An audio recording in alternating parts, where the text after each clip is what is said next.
stop right there. Before you scroll away, I need you to hear something that might completely change how you approach dating forever.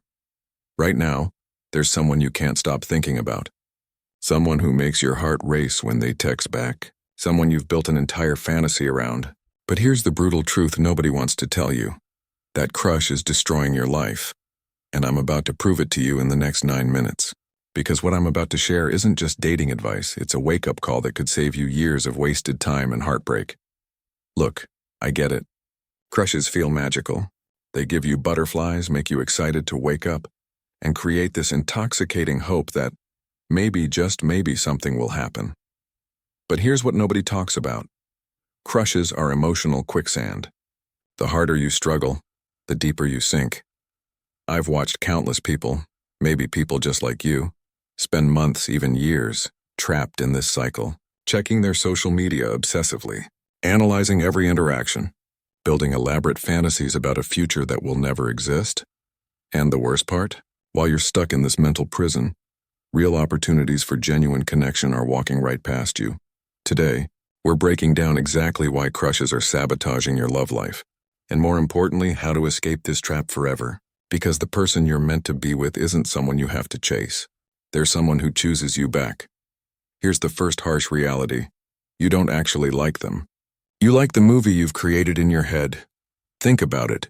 How well do you really know this person? I mean, really know them. Not their Instagram highlights or the way they laugh in group settings, but who they are when nobody's watching. You've taken tiny fragments. A smile, a conversation. Maybe they were nice to you once. And your brain has constructed an entire personality around these breadcrumbs. You've decided they're kind, funny, perfect for you, all without any real evidence.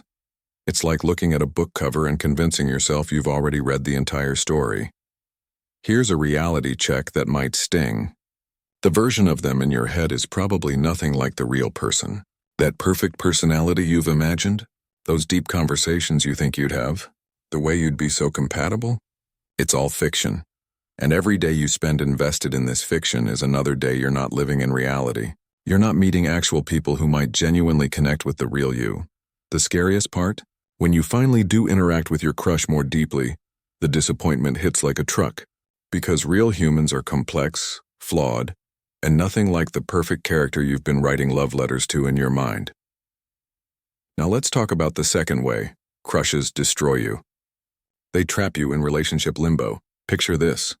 You're at an airport, suitcase packed, watching planes take off. But instead of buying a ticket, you just stand there, hoping maybe somehow a pilot will notice you and invite you aboard. That's exactly what you're doing with your crush. Every hour you spend wondering what if is an hour stolen from your actual life. While you're replaying that one conversation for the 1,000th time, analyzing whether their hey text had extra enthusiasm, real opportunities are passing you by. Here's the math that will blow your mind. If you spend just 30 minutes a day thinking about your crush, scrolling their social media, daydreaming, analyzing interactions, that's 182 hours per year. That's over 4 full work weeks of your life. Gone. And what do you have to show for it?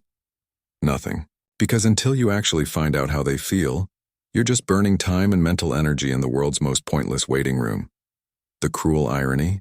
While you're stuck in this limbo, your crush is probably living their life, dating other people, maybe even finding their person. And you're still holding that unpurchased ticket, wondering when your flight will finally be called. Here's where most people get it completely backward. They think rejection is the worst thing that could happen. Wrong. Rejection is the greatest gift the universe can give you. Every no is a GPS redirect saying, wrong turn, your person is this way instead. Let me paint a picture. Would you rather spend the next 2 years building fantasies about someone who will never choose you? Or get a clear answer in 2 minutes so you can start looking for someone who actually wants you back? The fear of rejection keeps people trapped for years. But here's what rejection actually means. It means you're not compatible. That's it. Not that you're ugly, worthless, or unlovable, just that you're not their flavor, and thank God for that. Because compatibility isn't negotiable. You can't convince someone to love you. You can't earn their attraction through persistence. You can't fantasy your way into their heart. When someone rejects you, they're actually doing you a massive favor. They're freeing you from months or years of wasted energy, so you can invest in someone who sees your value immediately. Every rejection is a shortcut to your actual person, the one who won't make you guess, won't leave you hanging, won't require you to decode their mixed signals like you're cracking the Da Vinci Code. Let's get scientific for a minute. Your brain uses about 20% of your body's total energy every single day. When you're obsessing over someone, you're literally burning through this precious fuel on nothing. Crushes are emotional vampires. They suck your energy, focus, and motivation, leaving you exhausted and empty. Think about the mental bandwidth you're wasting checking their stories. The second they post, crafting the perfect casual text message, analyzing their response time down to the minute, stalking their interactions with other people, building elaborate scenarios about your future. Together, that's energy you could be putting into building a business that excites you, developing skills that make you more attractive, working out and feeling amazing in your own skin, deepening friendships with people who actually value you, meeting new people who might genuinely connect with you. Here's the kicker. While you're burning through your mental energy thinking about them 24/7, they're probably not thinking about you at all. That energy imbalance should tell you everything you need to know. You're running your engine at full speed while parked in their driveway, burning fuel, but going absolutely nowhere.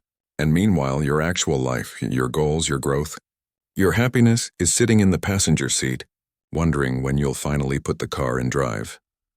The longer you hold on to a crush without taking action, the more dangerous things become. Because your mind starts doing something toxic, it puts them on a pedestal. You begin seeing them as special, rare, almost mythical. They become this perfect being who could never be interested in ordinary you. You inflate their value while deflating your own. But here's reality. They're just a regular human being. They have bad breath in the morning. They get moody when they're hungry. They probably have annoying habits that would drive you crazy. They struggle with insecurities just like everyone else. The pedestal is an illusion created by distance and fantasy. And the higher you build it, the more devastating the crash when reality hits. I've seen people worship someone for months, finally get the chance to date them, and then realize they have nothing in common. The conversation is boring. The chemistry is forced. The perfect person they imagined doesn't exist. Here's the truth bomb. If you can't see someone as an equal, flawed, human, and ordinary, then you're not ready to love them. You're ready to worship them. And worship isn't love, it's idolatry. Real love happens between two people who see each other clearly, flaws and all, and choose each other anyway. Not between a worshiper and their imaginary god. Here's the final truth that might be hardest to swallow. If you can't tell someone you like them, you're not ready for a relationship. Period. Relationships require courage. They demand vulnerability, honest communication, and the ability to handle difficult conversations. If you can't even say, "Hey, I'm interested in you," then how will you handle discussions about boundaries and expectations, conflict resolution, future planning, trust issues, intimacy, and commitment? Your inability to speak up about your feelings isn't protecting you. It's revealing that you need to work on yourself first. Real love doesn't require mind reading. When two people are genuinely compatible, the interest flows both ways. There's no guessing, no mixed signals, no need to decode every interaction like it's a secret message. The right person for you won't make you jump through hoops to earn their attention. They won't leave you confused about where you stand. They'll meet your interest with their own, and you'll feel the difference immediately. If you find yourself paralyzed by fear, that's not a sign they're out of your league. That's a sign you need to build your confidence and self-worth before pursuing anyone. So here's my challenge for you, and it starts right now. Stop feeding the fantasy. Start living in reality. If you have a crush, you have two choices. Tell them how you feel within the next 48 hours. Not next week, not when the perfect moment arrives. Now. Rip off the Band-Aid and get your answer. Walk away and invest in yourself instead. Delete their number, unfollow their social media, and redirect that obsessive energy into becoming the kind of person who doesn't need to chase anyone. Because here's what I know for certain. The person meant for you won't make you wonder. They won't leave you analyzing breadcrumbs. They'll choose you as clearly as you choose them. Your real love story doesn't start with months of one-sided obsession. It starts the moment you have the courage to speak up or the wisdom to walk away. The clock is ticking. Your actual life is waiting. What are you going to choose? If this video opened your eyes, hit that like button and subscribe for more brutally honest dating advice that actually works. And in the comments, tell me, what crush are you finally ready to let go of? Your future self will thank you.